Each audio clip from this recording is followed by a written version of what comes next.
Well, Refik Hodzic is an expert on transitional justice and was a former spokesperson of the International Tribunal for former Yugoslavia in The Hague, and joins us now from New York. Good to have you with us. So in this instance, Seselj was convicted of hate speech, but he's not going to serve any time in prison. So what do you make of this verdict, and is it going to be seen as justice?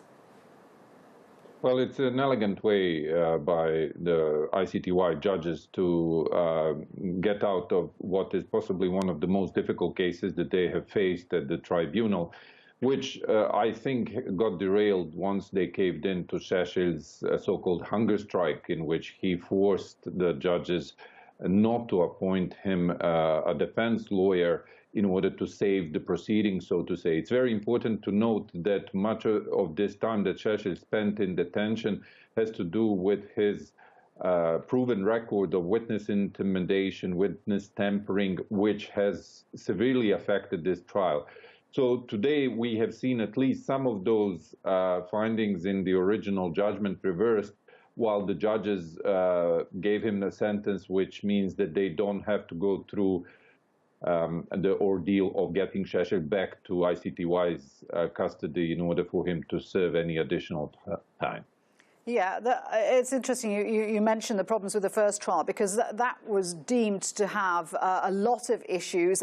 He was held in contempt of court several times for disclosing the identity of protected witnesses. I mean, people must have thought that that whole first trial was farcical almost.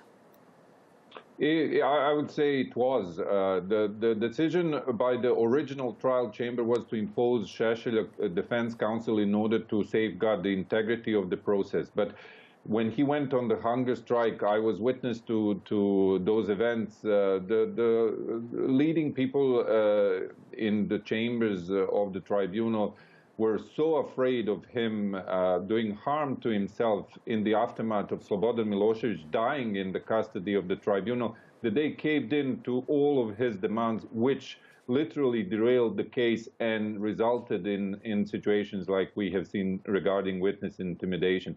I think this is why it is so important that today's verdict still puts it on the record that he is a war criminal, that he was convicted. And especially in the age where we see the problem of incitement of crimes rise again in countries like Myanmar, or on a smaller level, but still very seriously recently in Sri Lanka and elsewhere, I think that this verdict that focuses on incitement as part of crimes against humanity is very, very important in the international framework. Refik, thank you very much indeed for that. Good to have you with us. Refik Hodzic there in New York.